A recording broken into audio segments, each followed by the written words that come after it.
Oke, kalau kamu yakin sama aku, ayo ikut aku.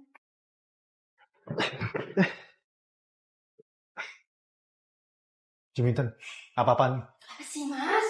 Kamu Kemana ini anak nggak nyaut-nyaut? kamu balik deh, kamu balik deh. Ya, kamu balik aja sana.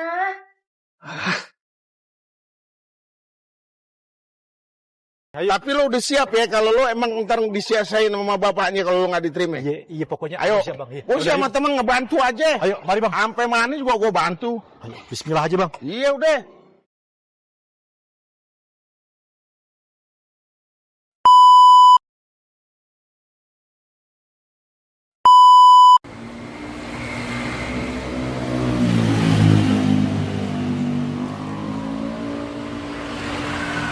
Benar lo bang Juminten. Kayaknya sih iya bang. Jangan kayak ini, jangan kayak itu. Lo pernah kemari apa nggak salah masuk rumah orang. Iya bang, ini rumah Juminten bang. Waduh, ini gue khawatirnya mah. Oh, lo lama anaknya yang namanya Jimmy yang nggak serajat ame lo, bakal bisa ditolak. Lebih baik kita urungin aja deh rumahnya dia baru pulang lagi. Tapi bang, kita udah jauh datang kemari. Ya terserah lo ya, tapi gue kagak mau ikut campur ya. Kalau misalkan lo ditolak mentah-mentah, lo dijelek-jelekin tak intinya sama bapaknya ya. Lo minta. Assalamualaikum. Assalamualaikum.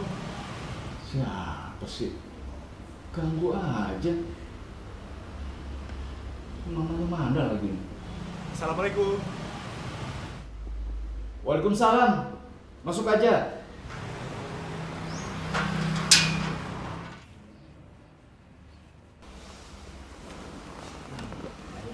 Bu, ada tamu bu. Siapa, Pak? Ini si Norman. Norman teman Juminten. Ya, bentar.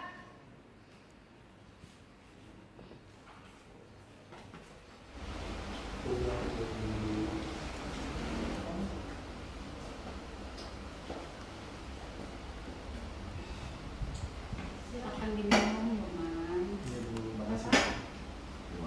Kamu sudah sarapan? Sudah tadi bu. Kamu mah pakai acara malu-malu ya, Pak ya? Kita cuma segan aja bu. Saya lihat kamu itu sering kemari.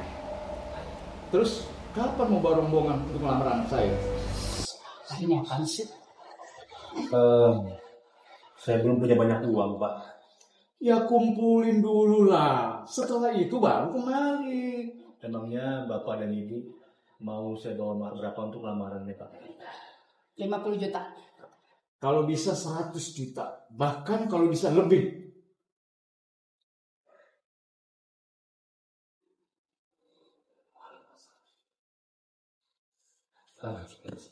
Maaf pak, apa nggak bisa dikecilkan lagi pak untuk maharnya?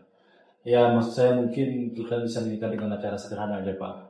Cukup dengan mengundang keluarga dan tetangga terdekat saja. Kamu jangan main-main. Anak saya itu anak satu-satunya kami.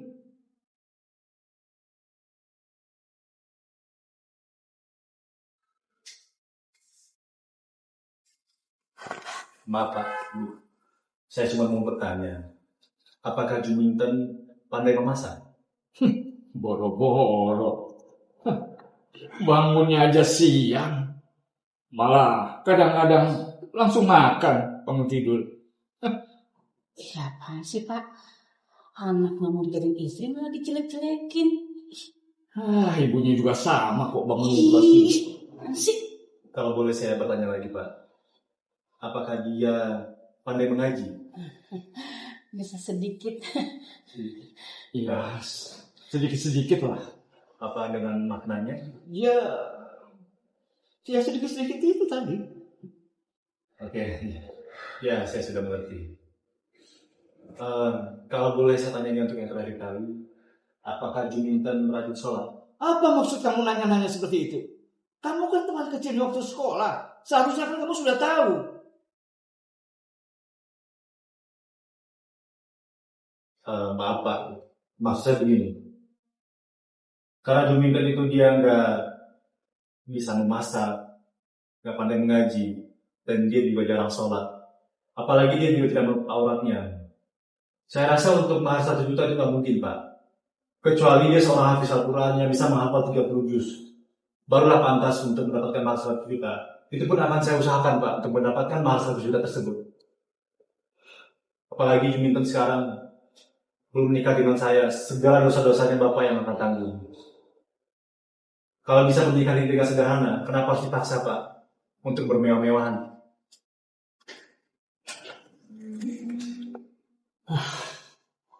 Saya cuma ingin anak saya bahagia. Kebahagiaan itu kan cuma seumur hidup. Hah?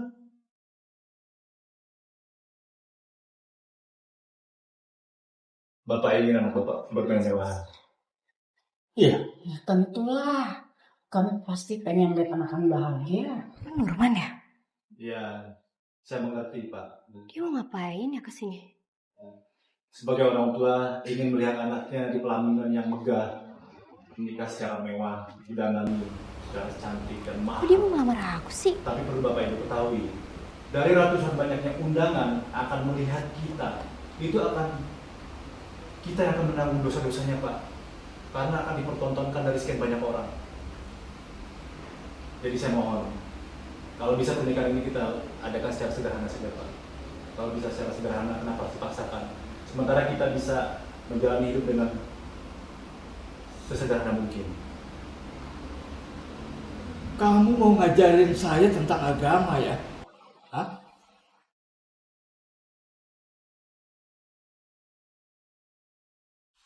Kalau memang Bapak berharap demikian, maka izinkan saya dengan anak Bapak untuk berzina, Pak. Keterlaluan kamu ya. Berani kamu bicara begitu. Dengar dulu penjelasan saya, Pak. Apa Bapak tahu alasan orang berzina? Dan begitu banyak orang-orang yang melahirkan anak di luar pernikahan, Pak. Yaitu terjadi sebabnya orang tua mereka itu sama seperti Bapak dan Ibu yang mematokkan mahar hingga puluhan juta rupiah, Pak. Hingga harus menunggu pria mempunyai pekerjaan dengan gaji yang begitu tinggi. Sampai pihak pria terpaksa menunda keinginannya untuk menikah. Tetapi cinta dan hawa nafsu apabila tidak berlandaskan, maka setan lain jadi pihak ketiga, Pak. Terlebih di zaman seperti ini, cobaan dan kondisinya tidak seperti di zaman Bapak dan Ibu dahulu. Akhirnya mereka mengambil jalan pintas. Ya, mereka memuaskan nafsu, serakah dan berzina.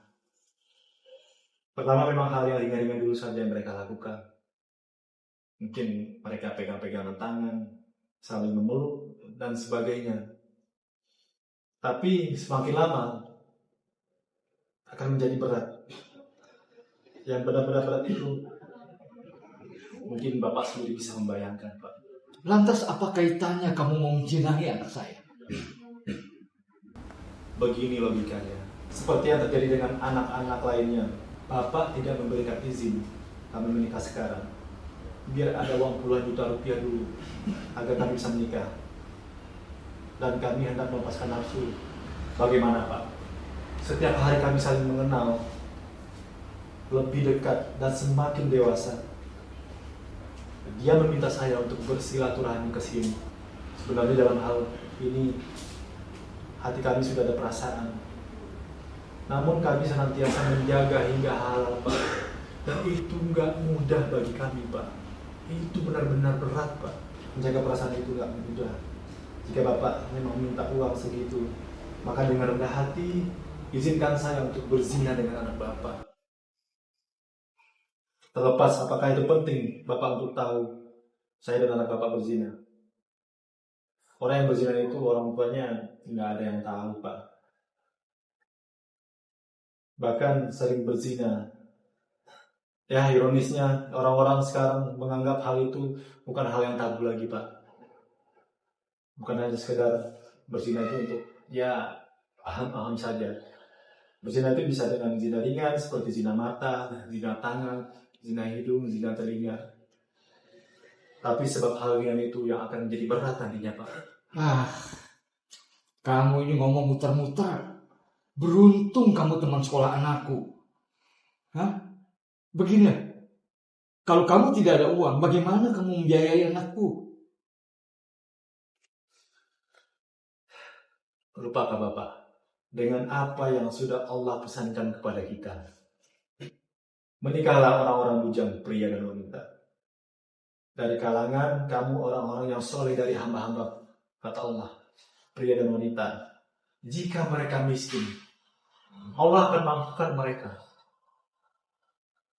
Sesungguhnya karunia Allah maha luas, lagi maha mengetahui. Apakah kita nggak yakin dengan apa yang sudah Allah janjikan, Pak? Ya, Bapak dan Ibu mungkin dulu pernah muda seperti kami. Masalah datangnya harta, selagi kita mau berusaha, itu adalah rahmatnya yang Allah tentukan. Pada tiap hamba-hambanya, lagi pula kalau makan dan minum, insya Allah saya bisa menyanggupi, Pak. Dan kalau untuk tempat tinggal, nanti mungkin bisa kita bicarakan. Kalau hal yang bisa menghalangi kami dari melakukan dosa dan sia-sia, apakah tidak sebaiknya disegerakan saja, Pak? Bapak pun gak mau kan hal-hal yang gak baik itu terjadi kepada kami. Kamu tahulah, zaman sekarang ini tidak mungkin melakukan seperti yang kau katakan. Kalau dengan kemewahan, mungkin kami bisa terima. Tapi kalau sampai kecelakaan atau hamil, mau taruh di mana muka kami?